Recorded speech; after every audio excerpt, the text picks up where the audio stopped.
Gaji suamimu biar aku yang pegang, teriak mertua. Istri yang dihina, tidak becus, itu hanya tersenyum. Dia tidak tahu, senyuman itu adalah jebakan yang akan membuatnya histeris besok pagi. Yuk absen dulu dari mana aja kalian nonton. Jangan lupa like dan subscribe ya biar kita bisa bongkar misterinya bareng-bareng. Langit Yogyakarta sore itu berwarna lembayung pekat, menaungi sebuah rumah minimalis modern di kawasan perumahan elit di daerah Sleman. Di dalam, udaranya jauh dari kata damai. Aroma gudeg instan yang dipanaskan Renata, sebuah upaya kompromi antara efisiensi dan tradisi, tercemar oleh atmosfer tegang di ruang makan. Mirna, ibu mertuanya, meletakkan sendoknya dengan bunyi denting keras di atas piring porselen mahal. Hambar, desisnya. Matanya yang dirias tajam menatap Renata. Selalu hambar. Kamu ini sudah 3 tahun menikah dengan Haris. Masa gudeg saja masih pakai yang kalengan? Mau ditaruh di mana muka ibu kalau ada arisan di rumah ini? Renata, dalam balutan daster katun sederhana yang warnanya sedikit pudar, hanya menunduk dan membersihkan remah nasi di meja. Maaf, Bu. Tadi saya sibuk membersihkan taman. Taman? Taman.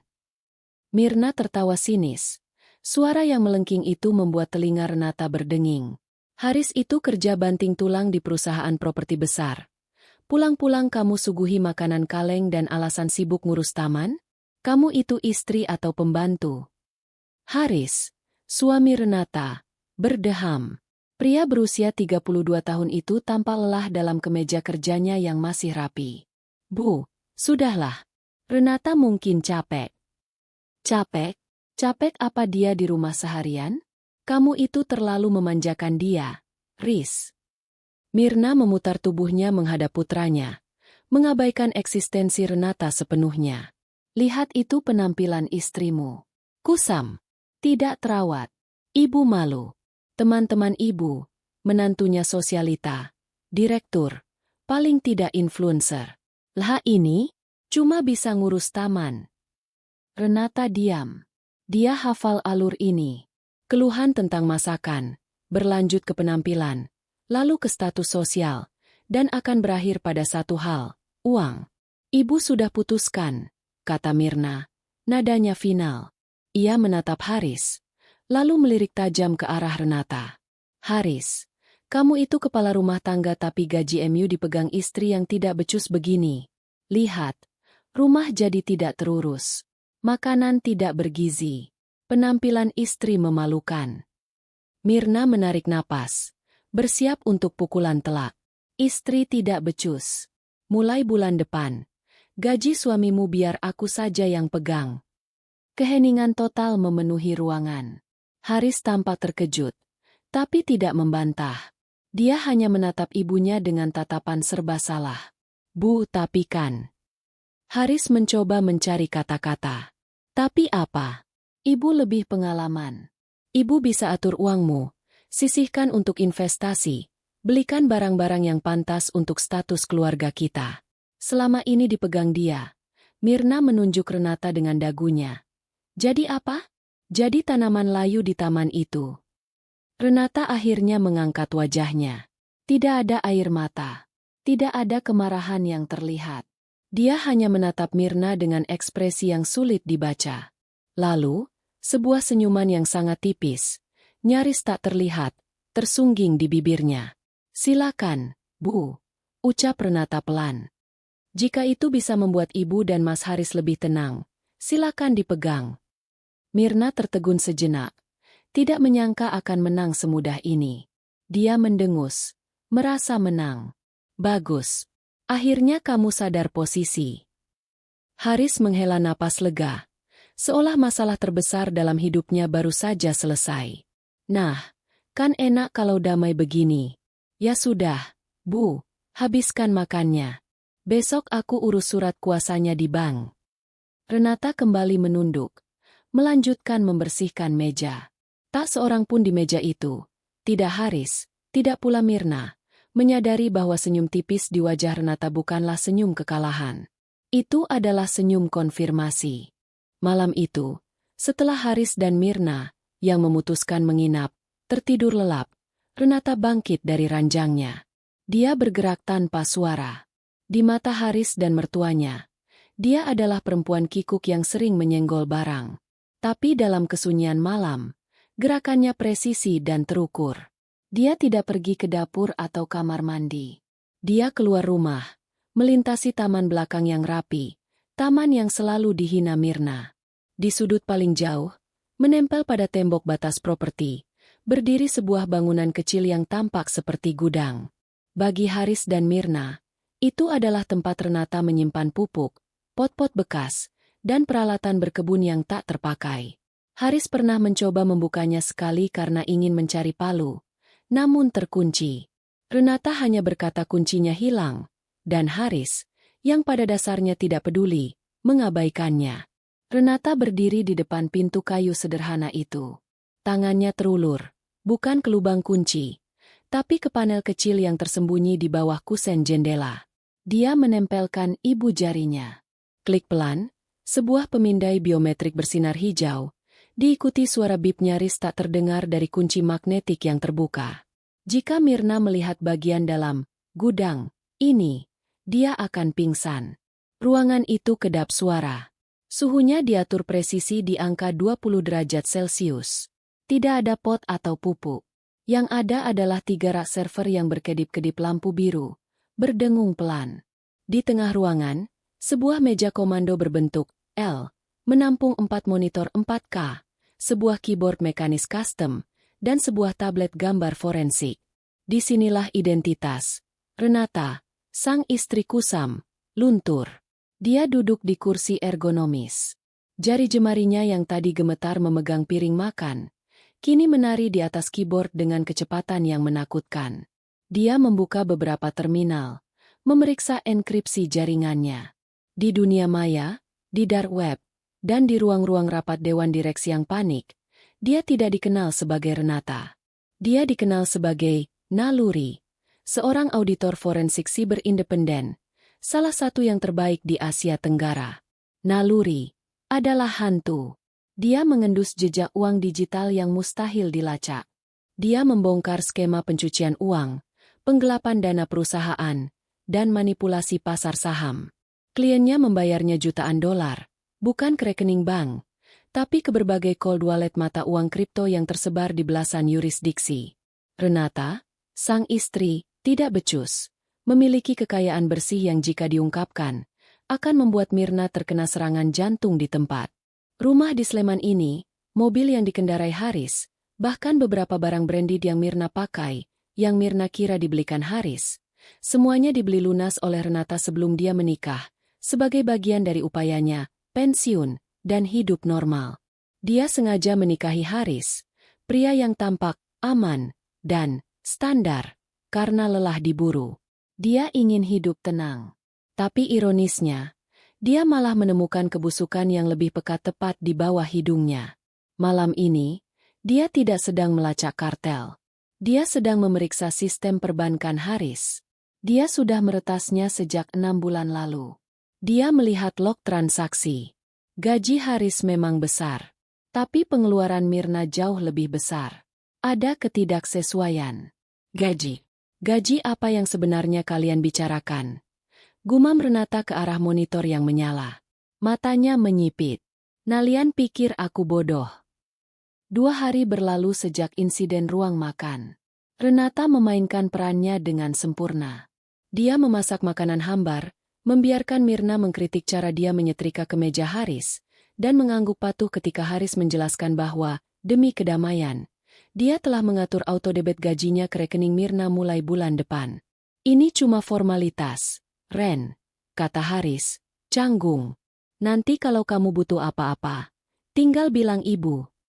Iya, Mas, jawab Renata lembut. Siang itu, Mirna sedang pergi ke arisan sosialitanya. Haris di kantor. Rumah itu sunyi. Renata segera masuk ke gudangnya. Sebuah pesan baru masuk melalui aplikasi komunikasi terenkripsi miliknya. Pengirimnya hanya berinisial PS, pemegang saham. Naluri. Saya harap Anda tersedia. Ini mendesak. Bayaran 3 kali lipat. Non-disclosure agreement paling ketat. Renata mengetik balasan. Saya selalu tersedia untuk harga yang tepat. Apa targetnya? PT Mataram Propertindo. Berbasis di Yogyakarta. Jari-jari Renata berhenti sejenak di atas keyboard. PT Mataram Propertindo. Itu adalah nama yang ia dengar setiap hari. Itu adalah nama perusahaan tempat Haris bekerja sebagai manajer pemasaran regional. Saya curiga ada internal bleeding besar-besaran. Lanjut pesan dari PS. Laporan keuangan tampak bersih. Terlalu bersih.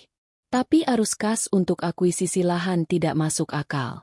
Ada dana, siluman, yang keluar untuk proyek-proyek fiktif. Saya ingin Anda menemukan kemana uang itu pergi, dan siapa dalangnya. Renata menatap layar. Jantungnya berdebar sedikit lebih cepat. Ini adalah konflik kepentingan yang sangat besar. Etika profesional mengharuskannya mundur. Tapi ini bukan lagi soal profesional. Ini sudah personal. Saya butuh akses root ke server database keuangan dan email internal. Balas Renata. Sudah saya siapkan. Backdoor akan terbuka dalam 10 menit. Jejak Anda akan saya bersihkan dari sisi saya. Lakukan apa yang harus Anda lakukan. Saya terima. Dana muka 50% ke wallet biasa. Ketik Renata. Laporan awal dalam 48 jam. Terima kasih. Naluri. Saya dengar Anda yang terbaik. Renata menutup jendela obrolan. Dia menarik napas dalam-dalam. Selama ini, dia hanya menyelidiki Haris dan Mirna dalam skala kecil, dari rekening pribadi mereka.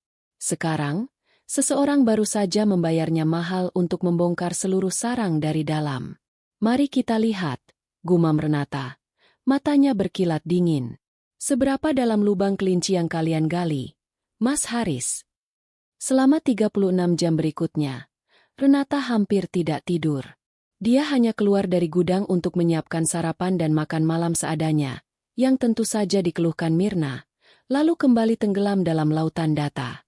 Bagi orang awam, database PT Mataram Propertindo adalah labirin yang membosankan. Bagi Naluri, itu adalah sebuah cerita. Dan cerita itu busuk. Kliennya benar. Laporan keuangannya terlalu sempurna. Dia segera menemukan anomali. Ada puluhan vendor, jasa konsultasi, dan penyedia lahan baru yang muncul dalam 2 tahun terakhir. Semuanya dibayar untuk proyek-proyek di lokasi terpencil di Kulon Progo dan Gunung Kidul. Renata mulai melakukan cross-reference. Dia meretas database kependudukan dan catatan sipil. Vendor-vendor itu palsu. Perusahaan cangkang. Nama-nama direkturnya adalah orang-orang yang sudah meninggal atau menggunakan KTP palsu. Ini adalah skema penggelapan klasik. Uang dialihkan dari anggaran akuisisi lahan ke vendor fiktif ini. Dia melacak aliran dana tersebut. Uang dari puluhan vendor fiktif itu tidak berhenti. Uang itu dikumpulkan di 4 rekening penampung utama di bank lokal yang berbeda. Dari sanalah uang itu dicuci, disebarkan lagi dalam jumlah yang lebih kecil ke ratusan rekening lain. Ini rapi. Sangat rapi. Dalangnya jelas paham cara kerja sistem. Renata fokus pada salah satu dari 4 rekening penampung itu. Dia meretas ke sistem bank. Dia perlu melihat siapa penerima akhir dari uang yang sudah dicuci. Dia mengikuti satu jejak transaksi, lalu satu lagi, dan satu lagi. Lalu dia menemukannya. Sebuah transaksi bulanan yang konsisten, dalam jumlah besar, selalu dilakukan pada tanggal 28. Penerimanya bukanlah perusahaan. Itu adalah rekening pribadi. Mata Renata terpaku pada nama di layar. Mirna Handeni. Renat terdiam. Dadanya sesak. Ini bukan lagi kecurigaan. Ini adalah fakta digital yang tak terbantahkan. Ibu mertuanya, yang begitu vokal menghina ketidakbecusannya mengurus gaji Haris yang kecil, ternyata adalah penerima dana haram dalam jumlah puluhan kali lipat dari gaji tersebut. Ponselnya di atas meja bergetar. Pesan WhatsApp dari Mirna. Renata, kamu di mana? Ibu mau pergi arisan. Setrika baju ibu yang warna emas sekarang. Cepat. Renata menatap pesan itu. Lalu dia kembali menatap layar monitor yang menampilkan nama Mirna Handayani di bawah kolom penerima dana penipuan. Dia teringat sesuatu. Data yang pernah dia ambil dari dompet Haris setahun lalu untuk mengurus asuransi kesehatan. Dia membuka file terenkripsi di drive pribadinya. Di sana, tersimpan pindaian KTP Mirna. Dia mencocokkan nomor KTP di layar monitornya dengan pindaian KTP di arsipnya. Sama. Persis. Arisan sosialita. Baju baru. Pamer kekayaan. Semua itu dibiayai oleh uang curian dari perusahaan tempat putranya sendiri bekerja. Renata menutup matanya sejenak. Tapi ini belum selesai. Mirna mungkin hanya penadah. Dia butuh pengirimnya. Siapa di dalam PT Mataram Propertindo yang begitu berkuasa hingga bisa menyetujui puluhan faktur fiktif ini? Untuk menemukan dalangnya, Renata tidak perlu meretas lebih jauh. Dia hanya perlu melihat siapa yang memiliki otoritas digital signature untuk menyetujui pengeluaran di atas batas tertentu pada proyek-proyek fiktif tersebut. Dia menjalankan skrip pencarian sederhana pada log otorisasi. Hanya ada 2 nama yang konsisten muncul di setiap transaksi haram itu. Satu adalah direktur keuangan, yang sudah jelas. Tapi tanda tangan kedua, sebagai verifikator lapangan dan manajer proyek, adalah orang yang sama berulang kali. Seseorang yang seharusnya tidak memiliki wewenang sebesar itu. Seseorang yang posisinya hanya manajer pemasaran regional. Haris Ujeo, suaminya. Darah serasa surut dari wajah Renata. Komputer di depannya mulai terasa panas. Atau mungkin itu hanya perasaannya saja. Semuanya terhubung. Haris adalah orang dalam. Dia yang membuat proyek-proyek fiktif, dia yang memverifikasi pekerjaan fiktif, dan dia yang menyetujui pembayaran ke vendor fiktif. Direktur keuangan pastilah terlibat. Bertugas memastikan laporan di atas kertas tampak bersih. Uang itu kemudian dicuci dan dikirim ke rekening penampung utama, ibunya sendiri. Mirna. Mirna kemudian menggunakan uang itu untuk apa? Arisan? Renata ragu. Ini lebih mirip skema Ponzi. Mirna, dengan status sosialitanya, mengumpulkan investasi dari teman-temannya, menjanjikan keuntungan besar dari proyek properti, yang notabene adalah proyek fiktif suaminya, lalu membayar keuntungan investor lama dengan uang investor baru, sambil mengambil sebagian besar untuk gaya hidup mewahnya. Sebuah simbiosis mutualisme yang sempurna antara ibu dan anak. Haris mencuri dari perusahaan. Mirna mencuci uangnya melalui skema investasi bodong. Renata tiba-tiba teringat adegan di ruang makan 3 hari lalu. Istri tidak becus. Mulai bulan depan, gaji suamimu biar aku saja yang pegang. Renata tertawa. Tawa kering tanpa humor menggema di dalam gudang kedap suaranya. Permintaan Mirna itu konyol. Gaji Haris, gaji resminya, hanyalah uang receh dibandingkan dengan apa yang mereka curi. Permintaan itu bukanlah tentang mengambil alih gaji. Itu adalah tes. Mereka sedang mengujinya.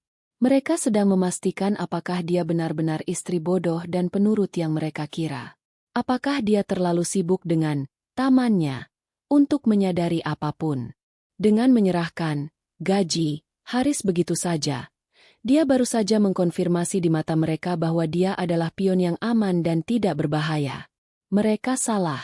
Senyum tipis yang Renata berikan di meja makan malam itu kini terasa berbeda. Saat itu, senyum itu adalah senyum konfirmasi atas kecurigaannya. Sekarang, di depan monitor yang penuh bukti, senyum itu kembali. Lebih lebar, lebih dingin, dan jauh lebih berbahaya. Itu bukan lagi senyum konfirmasi. Itu adalah senyum antisipasi. Silakan, Bu. Gumam Renata pada layar yang menampilkan diagram aliran dana haram itu. Pegang erat-erat, gaji, itu. Renata mulai menyusun laporannya untuk PS. Rapi, metodis, dan mematikan. Dia melampirkan setiap bukti digital, setiap nomor rekening, setiap log transaksi, dan setiap nama. Termasuk nama suaminya. Pekerjaan, naluri, hampir selesai. Pekerjaan Renata baru saja akan dimulai. Kehidupan di rumah Sleman itu berjalan dalam sebuah normalitas yang palsu. Renata, di permukaan, telah sepenuhnya menerima perannya sebagai istri yang dikelola. Mirna merasa telah memenangkan pertempuran. Kini jarang sekali melewatkan sehari pun tanpa mengunjungi atau menginap di rumah putranya. Suatu sore, Mirna pulang dari arisan. Nya dengan langkah yang lebih angkuh dari biasanya. Ia melempar sebuah tas tangan berwarna burgundi ke atas meja kopi, tepat di atas majalah berkebun milik Renata. "Renata, buatkan ibu es jeruk yang segar, jangan pakai sirup," teriaknya dari ruang tamu. Renata muncul dari dapur, membawa nampan berisi air putih. Ia melirik tas itu. Kulitnya berkilau mewah, logonya, meski terbalik, sangat ia kenali. Itu adalah edisi terbatas dari merek Eropa ternama. Harganya setara dengan mobil kota. "Tas ibu baru? Cantik sekali," ucap Renata datar, sambil meletakkan gelas untuk Mirna. Mirna tertawa. Suaranya terdengar seperti koin yang diguncang dalam kaleng. "Tentu saja. Ini hasil arisan, Ibu. Kamu tidak akan mengerti. Ini perkumpulan istri-istri pejabat dan pengusaha. Uang arisannya saja ratusan juta. Bukan seperti kamu, yang arisan panci di kampung." Renata hanya tersenyum tipis. Di dalam gudangnya, dia tahu persis, arisan itu. Dia sudah melacaknya. Itu bukan arisan. Itu adalah skema Ponzi yang brilian. Mirna mengumpulkan uang dari teman-teman sosialitanya, menjanjikan keuntungan 20% per 3 bulan dari investasi eksklusif di proyek-proyek properti PT Mataram Propertindo. Keuntungan itu, tentu saja, dibayar menggunakan uang curian Haris dari perusahaan, yang kemudian diputar lagi dengan setoran dari anggota arisan baru. Malamnya, saat makan malam, giliran Haris yang memainkan perannya. "Ren, bulan ini pengeluaran kita banyak sekali," keluh Haris, sambil menusuk-nusuk tempe bacem di piringnya. "Kamu beli apa saja? Pupuk lagi?" Mirna langsung menyambar. "Nah, kan, Ibu sudah bilang. Dia ini tidak bisa pegang uang. Borosnya di hal-hal tidak penting. Untung bulan depan gaji kamu sudah Ibu yang pegang. Biar Ibu ajari dia cara berhemat." Renata menatap suaminya. Haris baru saja menyetujui faktur fiktif senilai 800 juta rupiah pagi tadi. Renata melihat log digitalnya. Dan sekarang, dia mengeluhkan uang pupuk seharga 50.000 rupiah. "Iya, Mas. Maaf," kata Renata pelan. "Nanti aku catat semua pengeluarannya. Aku akan lebih hemat." Haris mengangguk puas, merasa telah menjadi kepala rumah tangga yang bijak. "Bagus. Kita semua harus berkorban sedikit.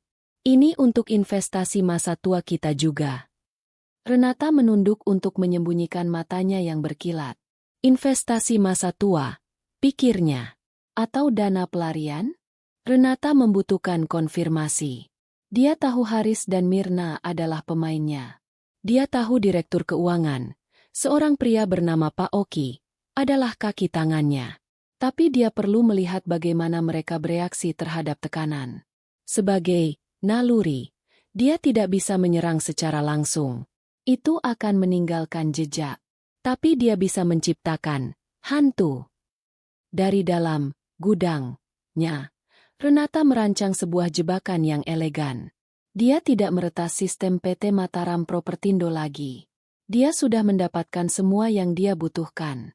Sebaliknya, dia menggunakan server perantara di Singapura untuk mengirim email anonim. Email itu dikirim ke 3 orang sekaligus. Haris, Direktur Keuangan Oki, dan, ini bagian pentingnya, Direktur Utama perusahaan yang baru, yang dikenal bersih namun kurang memahami operasional di Yogyakarta. Subjek: Audit internal. Kebocoran vendor area selatan, Gunung Kidul. Isi email itu singkat. K. Manajemen, kami mendeteksi aktivitas tidak wajar pada pembayaran vendor untuk proyek lahan di Gunung Kidul, GK04 sampai GK07. Ada indikasi pemalsuan faktur. Data audit internal acak akan kami mulai besok pagi. Mohon siapkan dokumen terkait. Salam, Tim investigasi independen, internal. Email itu palsu. Tidak ada tim investigasi independen. Itu hanya Renata. Kemudian, Renata kembali ke monitornya yang lain, yang sudah menyadap komunikasi Haris dan Oki, berkat akses yang dia dapatkan sebelumnya. Reaksinya instan. Dalam 5 menit, log email internal menunjukkan Oki mengirim pesan panik ke Haris. Jangan dibalas. Ke ruangan saya. Sekarang. Renata mengaktifkan penyadap suara jarak jauh yang telah ia pasang di file kabinet di ruangan Oki, melalui sinyal Wi-Fi kantor. Ini siapa, Riz? Suara Oki terdengar gemetar. Aku tidak tahu, Pak. Sumpah, apa ada tim baru? Suara Haris jelas panik. Tidak mungkin. Ini pasti jebakan. Seseorang di dalam tahu. Cepat, pindahkan sisa dana di rekening penampung. Pindahkan sekarang. Tapi, Pak, itu akan memicu alarm bank. Lebih baik alarm bank daripada alarm polisi. Pindahkan ke rekening ibumu. Bilang itu pembayaran profit yang dipercepat. Cepat.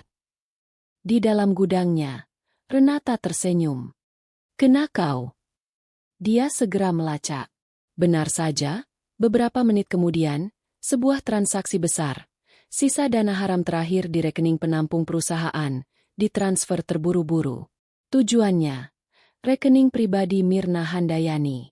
Mereka baru saja, dengan panik, memindahkan barang bukti terakhir dari yurisdiksi korporat ke yurisdiksi kriminal pribadi. Mereka mengira sedang menyelamatkan diri. Padahal, mereka baru saja mengikat tali di leher mereka sendiri. Jebakan itu tidak hanya mengonfirmasi keterlibatan mereka, tapi juga memberi Renata bukti pamungkas, kepanikan. Uang yang ditransfer Haris ke Mirna membuat rekening Mirna gemuk secara tidak wajar. Mirna, yang tidak tahu menahu tentang email audit palsu, mengira ini adalah bonus dari putranya. Dan apa yang dia lakukan dengan uang itu? Dia menggunakannya untuk menutupi lubang di skema Ponzi-nya. Renata, yang kini juga memantau aktivitas digital Mirna, melihat semuanya. Dia menyusup ke dalam grup WhatsApp, Arisan Sosialita Mataram. Isinya adalah sebuah komedi tragedi. Ibu A, Bu Mirna, investasiku yang 200 juta kok belum cair ya profitnya? Katanya tanggal 15. Ibu B, iya nih, Bu. Saya juga. Malah dijanjikan buat DP mobil anak. Lalu, beberapa jam setelah Haris mentransfer uang, muncullah Mirna sebagai pahlawan. Mirna Handayani, mohon tenang, ibu-ibu cantik. Maaf ada keterlambatan administrasi dari kantor. Dana sudah cair semua. Silakan cek rekening masing-masing. Profit bulan ini saya dobelkan sebagai permintaan maaf. Salam sukses. Pesan itu diikuti oleh puluhan stiker jempol, bunga, dan ucapan terima kasih. Renata mengambil screenshot seluruh percakapan itu. Dia menggabungkannya dengan bukti transfer panik dari Haris. Kini dia memiliki cerita yang utuh dan tak terbantahkan. Penggelapan dana perusahaan. Haris Oki terbukti dari log audit dan faktur fiktif. Pencucian uang. Haris Mirna terbukti dari transfer panik ke rekening Mirna. Penipuan investasi bodong. Mirna terbukti dari grup WhatsApp dan kesaksian para korban sosialita. Mereka tidak hanya mencuri. Mereka menipu. Dan mereka menggunakan satu kejahatan untuk menutupi kejahatan lainnya. Arisan, gumam Renata sambil menyimpan file bukti terakhirnya ke dalam drive terenkripsi. Mereka bahkan tidak kreatif. Malam itu adalah malam tanggal 25. Malam, gajian, Haris. Ini adalah momen yang ditunggu-tunggu Mirna. Haris pulang kerja lebih awal. Wajahnya masih pucat karena insiden email, audit, palsu. Tapi dia tampak sedikit lebih tenang. Mungkin merasa sudah aman setelah memindahkan uang. Mirna sudah menunggu di meja makan, yang malam itu dihiasi taplak meja baru yang dibelinya. Renata. Haris. Sini. Panggil Mirna. Haris mengeluarkan sebuah amplop coklat dari tas kerjanya. Dia tidak menatap mata Renata. Ren, ini seperti yang ibu bilang, kata Haris pelan. Ini surat kuasa bank. Untuk autodebit gajiku ke rekening ibu. Kamu perlu tanda tangan sebagai istri, di bagian, mengetahui. Mirna tersenyum penuh kemenangan. Dia bersandar di kursinya, melipat tangan di dada. Renata mengambil lembaran formulir bank itu. Dia membacanya dengan saksama. Setiap kata, setiap klausa. Keheningan di ruangan itu begitu pekat hingga suara detik jam dinding terdengar seperti pukulan palu. Haris mulai berkeringat. Itu cuma formalitas, Ren. Mirna mendengus. Lama sekali. Cuma tanda tangan saja, apa susahnya? Kamu bisa baca tulis, kan? Renata mengambil pulpen yang tergeletak di meja. Dia menatap Haris, lalu menatap Mirna. Matanya tenang, sedalam sumur di malam hari. Tanpa berkata apa-apa, dia membubuhkan tanda tangannya. Rapi dan tegas. Renata, ayo dia. Dia mendorong kertas itu kembali ke tengah meja. Haris menghela napas lega. Nah, gitu dong. Makasih ya, Ren. Ini demi kedamaian kita. Mirna tertawa. Dia merebut kertas itu dan mengangkatnya seperti trofi. Akhirnya, mulai bulan depan, semua di bawah kendali ibu. Kamu, katanya pada Renata, cukup urus tamanmu saja. Jangan campuri urusan uang. Kamu tidak becus. Iya, Bu. Jawab Renata lembut. Saya serahkan semua pada ibu. Mirna dan Haris saling berpandangan dan tersenyum. Mereka telah menang. Mereka telah secara resmi menyingkirkan satu-satunya orang yang mungkin mengganggu. Mereka telah mengkonfirmasi bahwa Renata adalah perempuan bodoh yang penurut. Malam itu, Mirna tidur di kamar tamu dengan senyum di wajahnya, memimpikan semua uang yang akan dia kelola. Pukul 2.30 pagi. Rumah itu senyap. Di dalam gudangnya, Renata tidak tidur. Wajahnya diterangi oleh cahaya 4 monitor. Ini adalah jam kerjanya. Dia baru saja menyelesaikan 2 tugas besar. Tugas pertama, sebagai naluri. Dia menyelesaikan laporan setebal 54 halaman untuk kliennya. PS. Laporan itu merinci setiap sen yang dicuri oleh Haris dan Oki. Metodologi, bukti, log server, dan diagram aliran dana. Dia tidak memasukkan skema Ponzi Mirna. Itu di luar lingkup pekerjaan korporat.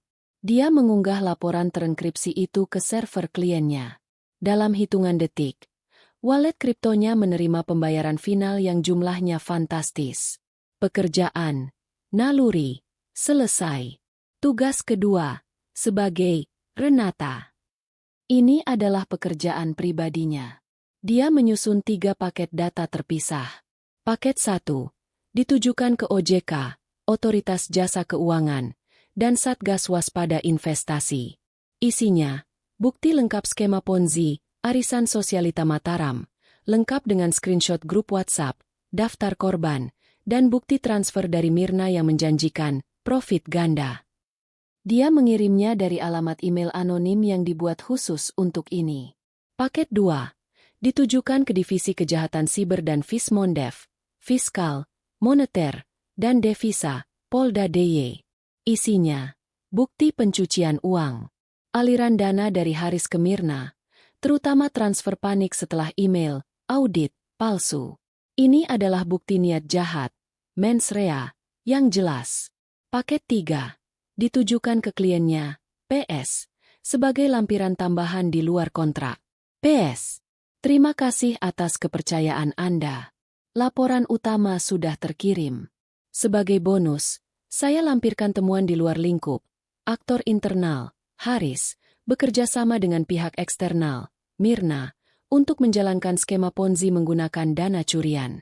Ini adalah risiko reputasi besar.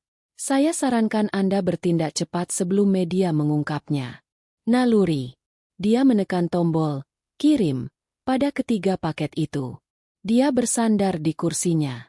Di meja di sebelahnya, tergeletak fotokopi surat kuasa bank yang dia tanda tangani beberapa jam lalu. Mulai bulan depan. Gumam Renata. Dia melihat jam digital di monitornya. Pukul 2.59, pukul 3. Selamat datang di bulan depan, Bu Mirna. bisiknya pada ruangan yang senyap. Mari kita lihat, seberapa becus ibu memegang konsekuensi. Pukul 8.15 pagi. Matahari Yogyakarta sudah mulai menghangatkan. Sinarnya menembus jendela ruang makan, menerangi partikel debu yang menari-nari. Pagi ini, ironisnya, Renata memasak. Bukan gudeg kalengan. Aroma nasi liwet asli Solo dengan suiran ayam opor yang gurih menguar di udara. Dia sedang menata lauk di atas meja. Pukul 8.30. Mirna turun. Dia tidak memakai daster atau pakaian rumah. Mirna mengenakan gamis pesta berbahan sutra berwarna hijau emerald, lengkap dengan kerudung yang serasi dan riasan wajah penuh. Di tangannya, tergenggam sebuah buku agenda baru bersampul kulit dan sebuah kalkulator dagang berwarna emas. Dia tampak seperti seorang ratu yang siap mengambil alih istananya. Dia duduk di kepala meja, mengabaikan nasi liwet yang disiapkan Renata. Nanti, setelah sarapan, saya mau kamu duduk di sini, Renata, kata Mirna, suaranya tajam, membuka halaman pertama buku agendanya. Saya mau kamu tulis rincian semua pengeluaran rumah tangga. Semua. Dari kamu beli cabai di pasar, bayar tukang sampah, sampai uang pupuk untuk tanaman tidak berguna di luar itu. Saya mau audit semuanya. Haris, yang baru saja duduk, tampak pucat dan tidak tidur nyenyak. Sisa-sisa kepanikan dari email, audit, palsu kemarin masih membayanginya. Bu, sudahlah. Masih pagi, kata Haris pelan, memijat pelipisnya. Jangan mulai lagi. Justru karena pagi, Haris, kita harus disiplin, bantah Mirna.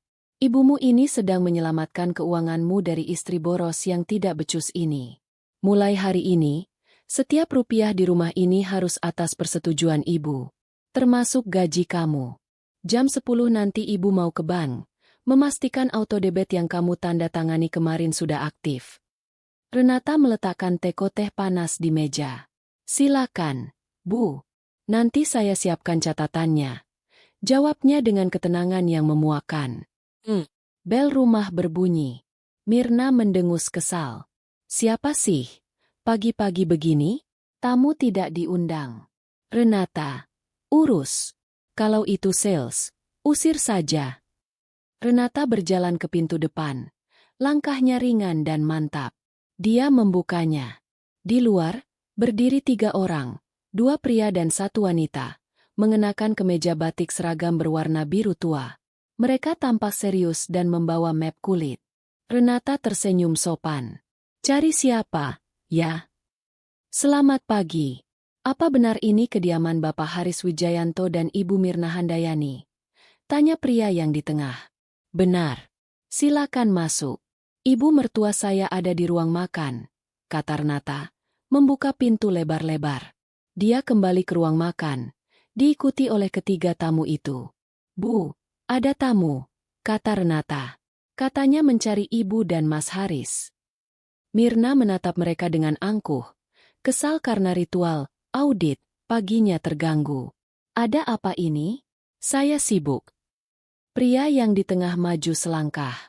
Dia tidak terintimidasi oleh kemewahan rumah atau arogansi Mirna. Selamat pagi. Saya Bintoro, dari Otoritas Jasa Keuangan, katanya, sambil menunjukkan kartu identitas resmi. Kami dari Satuan Tugas Waspada Investasi. Wajah Haris yang sudah pucat kini berubah menjadi seputih kertas. Mirna, di sisi lain, masih bingung. Otoritas? Investasi?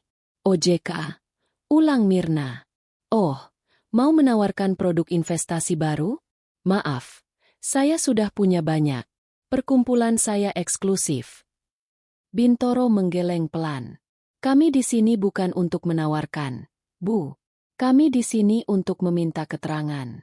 Kami menerima belasan laporan aduan masyarakat tadi malam, yang dikirim serentak ke sistem kami. Laporan tersebut mengenai dugaan kegiatan investasi ilegal atau skema Ponzi yang Anda kelola atas nama Arisan Sosialita Mataram. Senyum di wajah Mirna membeku. Kalkulator emas di tangannya hampir jatuh. Apa? Fitnah. Itu fitnah. Desis Mirna. Suaranya naik 1 oktav. Itu arisan biasa. Sah. Teman-teman saya semua setuju. Wanita dari tim OJK itu membuka mapnya. Aduan ini sangat rinci, Bu. Lengkap dengan bukti percakapan grup WhatsApp di mana Anda menjanjikan profit ganda, menggunakan dana yang tidak jelas asalnya. Laporan ini juga ditembuskan ke Satgas Investasi Kepolisian. Kami di sini untuk memverifikasi. Saya tidak tahu. Saya korban. Mungkin akun saya diretas. Mirna mulai panik. Haris tiba-tiba berdiri. Pak, ini pasti salah paham. Ibu saya. Silakan duduk, Pak Haris, kata Bintoro tegas. Urusan kami di sini baru dengan Ibu Mirna. Di sudut ruangan, dekat pintu dapur, Renata diam-diam mengamati, menyeruput teh hangatnya. Saat Mirna masih berdebat sengit dengan tim OJK, menyangkal setiap tuduhan, terdengar suara mobil berhenti di depan rumah. Pintunya masih sedikit terbuka. Dua pria berjas hitam rapi masuk tanpa menunggu dipersilakan. Mereka tidak terlihat seperti tamu. Mereka terlihat seperti eksekutor. Mereka mengabaikan tim OJK dan Mirna yang sedang panik. Mata mereka tertuju pada satu orang. Haris. Bapak Haris Wijayanto? Tanya pria yang lebih tinggi. Suaranya dingin dan berwibawa. Haris menelan ludah. Iya, saya. Kami dari tim kepatuhan internal dan aset recovery PT Mataram Propertindo, kata pria itu. Kami di sini mewakili Dewan Direksi dan pemegang saham. Jika tadi Haris pucat, kini dia terlihat mual. Dia mencengkeram sandaran kursi. Ini lebih buruk dari yang dia bayangkan. Ada apa, Pak? Bisik Haris. Pria kedua membuka tablet. Kami menerima laporan audit forensik semalam dari konsultan independen, Naluri. Mendengar nama itu, Renata nyaris tersenyum di balik cangkir tehnya. Laporan itu, lanjut pria berjas itu, menyebutkan dengan rinci keterlibatan Anda dan Direktur Keuangan Oki dalam skema penggelapan dana perusahaan melalui pembuatan faktur vendor fiktif untuk proyek lahan di area selatan. Tidak itu salah paham. Gagap Haris. Per pagi ini, pukul 7, kata pria itu, membacakan dari tabletnya. Bapak Haris Wijayanto dan Bapak Oki secara resmi dibebas tugaskan dari PT Mataram Propertindo. Semua aset perusahaan yang ada pada Anda, termasuk laptop, ponsel, dan mobil dinas, akan kami sita saat ini juga. Tim kami sudah menunggu di kantor Anda. Naluri. Mirna berhenti berteriak pada tim OJK. Dia menatap Haris. Penggelapan dana? Haris. Apa maksudnya ini? Kamu dipecat. Haris tidak bisa menjawab. Kakinya lemas dan dia jatuh terduduk kembali di kursinya. Tim OJK saling berpandangan. Situasi ini baru saja menjadi jauh lebih besar. Dan pagi itu belum selesai. Prang! Pintu depan didorong terbuka lebih kencang. Kali ini, tidak ada basa-basi. Dua petugas polisi berseragam lengkap masuk, diikuti seorang pria berpenampilan kasual namun tegas, mengenakan rompi tipis bertuliskan, polisi, dan cybercrime. Stop! Semuanya diam di tempat. Teriak petugas berseragam. Ruangan itu seketika hening. Tim OJK mengangkat tangan, menunjukkan identitas mereka. Tim aset recovery melakukan hal yang sama. Detektif dari unit cybercrime, Vismondev, berjalan ke tengah ruangan. Dia memegang surat perintah. Saya Detektif Erwan dari Ditreskrim Suspolda DIY. Katanya, suaranya berat. Kami di sini untuk menangkap Ibu Mirna Handayani dan Bapak Haris Wijayanto. Ini adalah pukulan terakhir. Tangkap! Mirna menjerit. Suaranya melengking memecahkan keheningan. Tangkap kenapa? Saya tidak salah. Detektif Erwan membacakan surat itu. Ibu Mirna Handayani, Anda ditangkap atas dugaan penipuan investasi dengan skema Ponzi. Bapak Haris Wijayanto, Anda ditangkap atas dugaan penggelapan dana dalam jabatan. Detektif itu lalu menatap mereka berdua. Dan kalian berdua, ditangkap atas tindak pidana pencucian uang. Dia mengangkat walkie-talkie-nya. Tim sita aset. Masuk. Segel semua barang yang ada di daftar. Tunggu. Haris akhirnya menemukan suaranya. Meski bergetar. Pencucian uang apa? Transfer dana dalam jumlah besar dan tidak wajar dari rekening Anda ke rekening ibu Anda, kata detektif itu. Terutama transfer panik yang Anda lakukan kemarin sore. Kami mendapat laporan lengkapnya semalam. Sebuah laporan yang sangat rinci. Mata Haris terbelalak ngeri. Dia sadar. Email, audit, kemarin itu jebakan. Tapi Mirna akhirnya meledak. Kata kunci bagi Mirna adalah hal lain. Saat petugas polisi mulai menempelkan stiker segel di TV layar datar besar dan di tas branded baru yang tergeletak di meja, Mirna akhirnya sadar. Jangan, teriaknya. Jangan sentuh barang-barang saya. Itu saya beli pakai uang saya. Maaf, Bu. Semua aset yang diduga berasal dari hasil kejahatan akan kami bekukan, kata detektif Erwan. Dibekukan. Itulah kata yang menghancurkannya. Gaji yang akan dia pegang. Investasi yang dia kumpulkan. Semuanya lenyap. Wajah Mirna memerah padam. Matanya berputar liar. Mencari kambing hitam. Dia menunjuk Renata, yang masih berdiri tenang di dekat dapur. Kamu! Mirna berteriak. Suaranya berubah menjadi jeritan histeris. Ini pasti ulah kamu. Dasar istri tidak becus. Sirik, kamu iri sama saya, kan? Kamu yang melaporkan kami. Kamu tukang fitnah.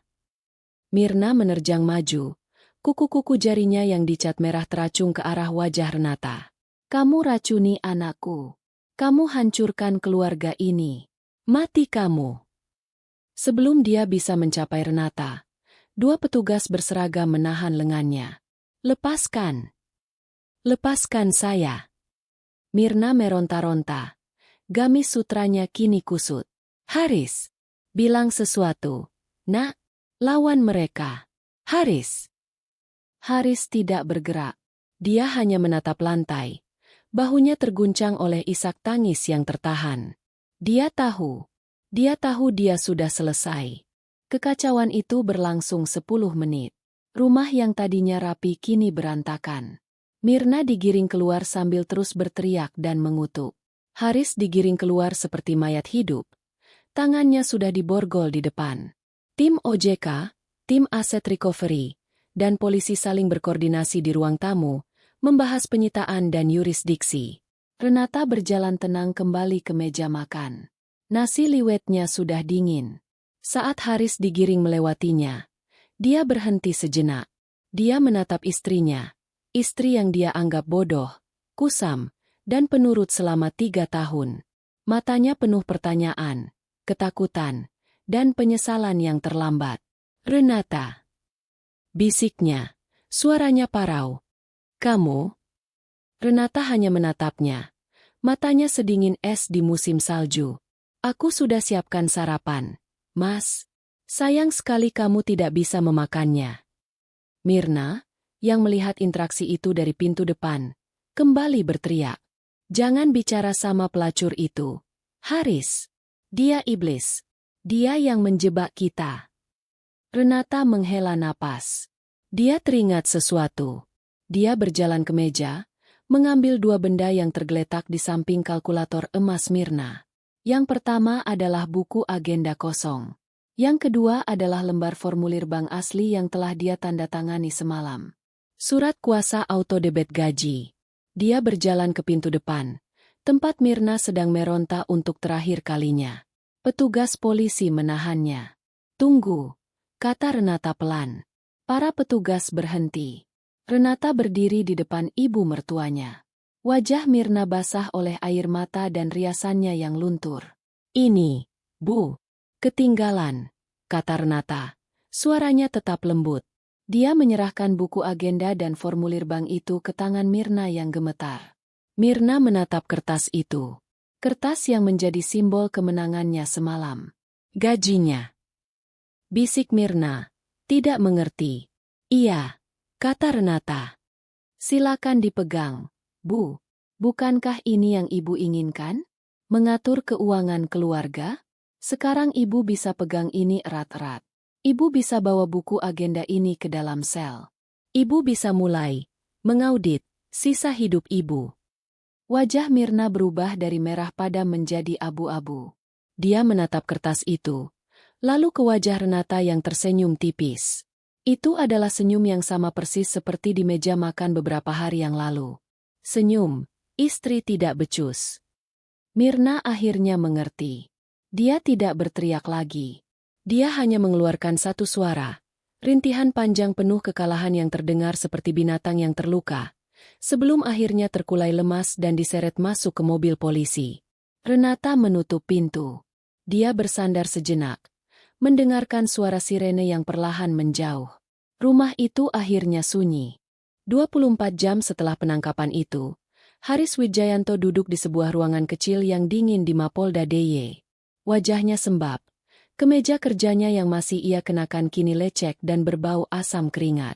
Di depannya, Detektif Erwan meletakkan tumpukan kertas setebal buku telepon. Ini, kata Detektif Erwan, suaranya datar, adalah log transaksi, email internal, dan sadapan percakapan Anda dengan Oki dan ibu Anda. Laporannya sangat rinci. Haris menatap kertas-kertas itu. Dia melihat diagram alir yang melacak uang dari PT Mataram Propertindo ke vendor fiktif, lalu ke rekening Mirna.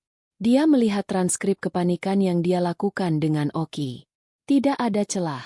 Sama sekali. Kami tahu Anda yang membuat vendor-vendor itu, Pak Haris, lanjut sang detektif. Kami tahu Anda yang memverifikasi faktur-faktur itu.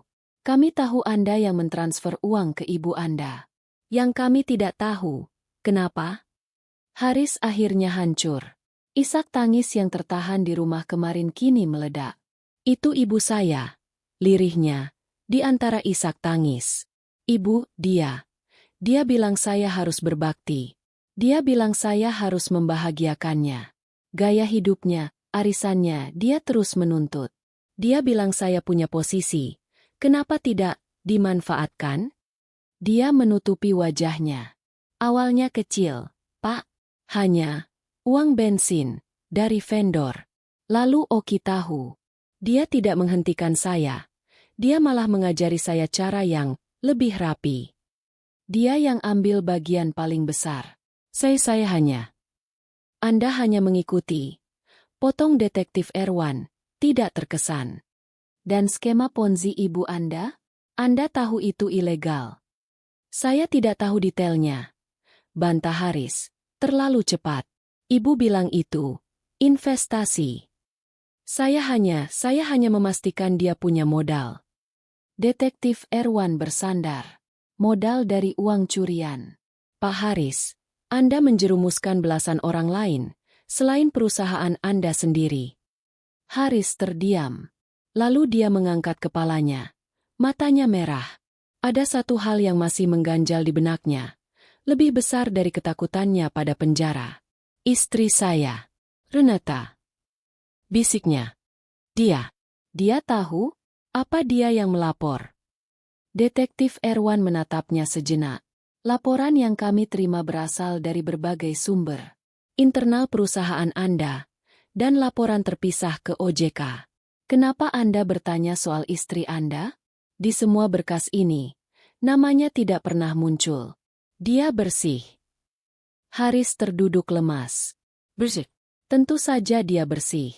Dia tidak ada di sana bukan karena dia tidak tahu. Dia bersih karena dia di luar jangkauan.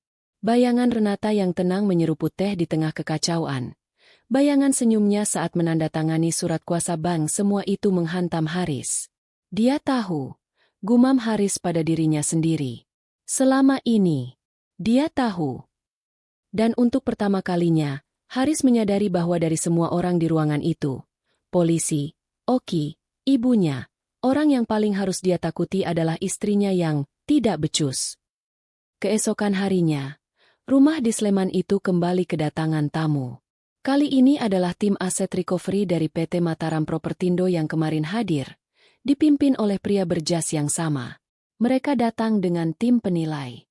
Renata menemui mereka di teras. Rumah itu sudah ia bersihkan. Jejak kekacauan kemarin sudah hilang. Selamat pagi, Bu Renata. Sapa pimpinan tim, suaranya lebih sopan kali ini. Kami turut prihatin atas apa yang terjadi. Sesuai prosedur, kami harus menginventarisir aset yang dibeli selama masa pernikahan, yang diduga menggunakan dana dari hasil kejahatan. Termasuk rumah ini. Pria itu tampak tidak nyaman. Kami harus menyegel properti ini sementara, Bu. Sampai ada putusan pengadilan. Renata, yang pagi itu mengenakan blus linen rapi dan celana panjang, bukan daster, menggeleng pelan. Tidak perlu, Pak, katanya tenang. Dia masuk ke dalam rumah, bukan ke gudang, tapi ke ruang kerjanya yang sah di dalam rumah, yang dikira Haris sebagai ruang jahit. Dia kembali membawa sebuah map tebal bersampul biru tua. Dia menyerahkannya kepada pimpinan tim. Ini sertifikat hak milik. Atas nama saya, Renata Ayudya. Tanggal pembelian, 14 Mei, 2 tahun sebelum tanggal pernikahan saya dengan Pak Haris. Mata pimpinan tim itu membelalak saat membaca dokumen. Dan ini, Renata menambahkan, menyerahkan map kedua, adalah bukti pembelian lunas mobil SUV di garasi, yang juga atas nama saya, 6 bulan sebelum menikah. Yang dibeli dari gaji Pak Haris hanyalah City Car yang kemarin dibawa Ibu Mirna. Dan itu pun masih kredit. Silakan diambil jika termasuk sitaan. Pimpinan tim itu terdiam. Dia melihat ke sekeliling rumah mewah itu. Dia melihat furnitur mahal. Dia melihat Renata. Jadi, rumah ini, mobil ini, semua milik Anda sebelum menikah. Benar, Pak, kata Renata. Pak Haris dan Ibu Mirna, secara hukum, hanya menumpang di properti saya. Tidak ada aset pernikahan yang signifikan. Gaji Pak Haris, seperti yang Anda tahu, sebagian besar dialihkan ke ibunya, bukan untuk aset rumah tangga. Pria itu menutup map itu perlahan. Dia menatap Renata dengan pandangan baru. Campuran antara rasa kaget dan hormat yang luar biasa. Saya minta maaf atas ketidaknyamanannya, Bu. Kami salah data. Dia memberi isyarat kepada timnya. Kita batalkan inventarisasi rumah. Kita hanya ambil barang-barang pribadi atas nama Haris Wijayanto dan barang-barang mewah atas nama Mirna Handayani. Silakan, kata Renata. Lemari mereka ada di lantai atas. Dia mempersilakan mereka masuk, bukan sebagai korban, tapi sebagai pemilik rumah yang mengizinkan petugas melakukan pekerjaan mereka. 2 minggu berlalu. Kasus PT Mataram Propertindo meledak di media lokal. Nama Haris dan Mirna menjadi bulan-bulanan. Di tengah semua itu, Renata mengurus kepindahannya. Dia menerima sebuah pesan terenkripsi dari PS. Naluri. Terima kasih. Perusahaan ini selamat. Saya ingin bertemu. Saya berhutang pada Anda. Renata, setelah menimbang-nimbang, setuju. Bukan sebagai naluri, tapi sebagai Renata. Mereka bertemu di sebuah lounge hotel mewah di pusat kota Yogyakarta. PS. Ternyata adalah seorang wanita berusia akhir 40-an, berpakaian sangat elegan, dengan aura kekuasaan yang tak terbantahkan. Dia memperkenalkan dirinya sebagai Shanti Prameswari, CEO baru yang ditugaskan Dewan Komisaris untuk membersihkan PT Mataram Propertindo dari dalam. Ibu Renata, kata Shanti, tersenyum sambil mengaduk tehnya. Atau saya harus panggil Naluri? Renata tetap tenang. Bagaimana Anda tahu? Saat saya menugaskan Anda, saya hanya tahu Anda, Naluri, auditor hantu terbaik, jelas Shanti. Tapi saat laporan Anda masuk, saya kaget melihat nama Haris Wijayanto. Saya cek data personalianya. Saya lihat alamat rumahnya, dan nama istrinya, Renata Ayudya. Shanti menatap Renata. Saya penasaran. Saya minta tim hukum saya melacak kepemilikan rumah itu. Dan saya temukan, rumah itu dibeli lunas oleh Renata Ayudya 3 tahun lalu. Saya cek rekening yang dipakai membeli, dan saya temukan jejak payut dari kasus pembobolan Bank Sentral Asia yang Anda bongkar 4 tahun lalu. Renata mengangguk. Dia ketahuan. Anda, kata Shanti, adalah auditor forensik yang bersembunyi sebagai ibu rumah tangga di rumah yang Anda beli sendiri, menikah dengan pria yang kebetulan adalah salah satu target audit Anda. Ini plot film yang luar biasa. Itu kebetulan yang tidak menyenangkan, kata Renata. Bagi saya, itu keberuntungan, kata Shanti. Laporan Anda, terutama lampiran tambahan soal skema Ponzi itu, menyelamatkan reputasi kami. Oki dan jaringannya sudah kami bersihkan. Sekarang, Shanti mendorong sebuah kartu nama dan sebuah amplop tebal ke seberang meja. Perusahaan ini sedang membangun divisi baru, kepatuhan internal dan audit forensik digital. Kami tidak butuh auditor hantu. Kami butuh pemimpin. Amplop itu adalah tawaran saya. Saya ingin Anda yang memimpinnya. Secara offline, dengan nama asli Anda. Renata menatap amplop itu. Ini adalah tawaran untuk keluar dari bayang-bayang. Kenapa saya? Tanya Renata. Karena Anda punya nyali, jawab Shanti. Anda tega menyerahkan suami Anda sendiri demi kebenaran. Anda adalah tipe orang yang saya butuhkan untuk menjaga perusahaan saya. Renata menemui Haris untuk terakhir kalinya. Di ruang kunjungan rumah tahanan, dipisahkan oleh kaca tebal dan interkom. Haris terlihat 10 tahun lebih tua. Rambutnya acak-acakan, matanya kosong. Tapi begitu melihat Renata, matanya menyala dengan percikan harapan yang putus asa. Renata. Suaranya berderak di interkom. Kamu datang. Aku tahu kamu tidak akan meninggalkanku. Bantu aku. Bilang pada mereka. Bilang aku tidak tahu apa-apa. Bilang ini semua ulah ibu. Kamu bisa, kan? Kamu kan pintar. Aku tahu sekarang kamu pintar. Renata mengambil gagang interkom. Wajahnya tenang. Dia tidak datang dengan daster pudar. Dia mengenakan blus kerjanya yang baru. Rambutnya dipotong rapi sebahu. Aku tidak kesini untuk itu, Mas, kata Renata. Suaranya jernih dan dingin, terdengar jelas di telinga Haris. Dia mengambil sebuah map dari tasnya dan menunjukkannya di depan kaca. Aku kesini hanya untuk memberitahumu. Aku sudah mengajukan gugatan cerai. Pengacaraku yang akan mengurus sisanya. Aku sudah memisahkan semua barangmu dari rumah. Harapan di mata Haris lenyap, digantikan kengerian. Cerai? Renata, jangan. Kamu tidak bisa. Ratapnya. Aku minta maaf. Aku salah. Aku akan berubah. Itu semua karena ibu. Dia yang meracuniku. Renata menatapnya untuk terakhir kali. Masalahnya bukan itu, Mas. Lalu apa? Masalahnya, aku menikahimu karena aku lelah dengan dunia yang rumit. Aku ingin hidup tenang dengan pria yang sederhana. Aku pikir kamu orangnya. Renata menekan interkom lebih dekat ke mulutnya. Tapi ternyata, kamu tidak sederhana. Kamu lemah. Kamu serakah. Dan kamu pembohong. Aku tidak bisa hidup dengan pembohong.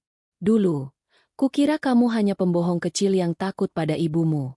Ternyata kamu kriminal. Renata meletakkan gagang interkom. Renata, tunggu. Jangan pergi. Renata, teriak Haris, menggedor-gedor kaca. Renata berdiri. Dia tidak menoleh lagi. Dia berjalan keluar dari ruangan itu, meninggalkan masa lalunya di balik kaca tebal. 1 tahun kemudian, rumah di Sleman itu terasa berbeda. Lebih hidup, lebih terang. Gudang di belakang rumah telah dibongkar total. Dindingnya diganti dengan panel-panel kaca besar yang menghadap langsung ke taman. Ruangan itu kini menjadi studio kerja yang indah, penuh dengan buku, monitor canggih, dan tanaman hias.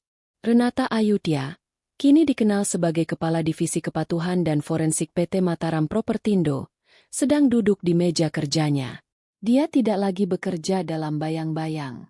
Reputasi, naluri, kini menyatu dengan nama aslinya.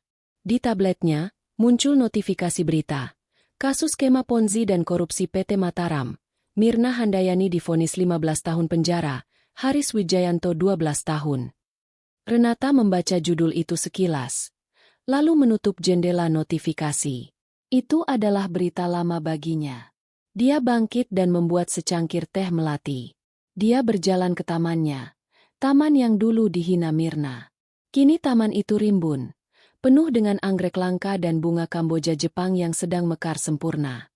Dia merawatnya dengan baik. Dia menyeruput tehnya. Udara pagi Yogyakarta terasa sejuk. Rumahnya tenang. Pekerjaannya menantang. Hidupnya damai. Dia tersenyum. Bukan senyum tipis penuh rahasia, tapi senyum tulus yang lebar dan penuh kebebasan. Dia akhirnya mendapatkan kehidupan tenang yang dia inginkan. Bukan dengan bersembunyi, tapi dengan memiliki segalanya atas namanya sendiri.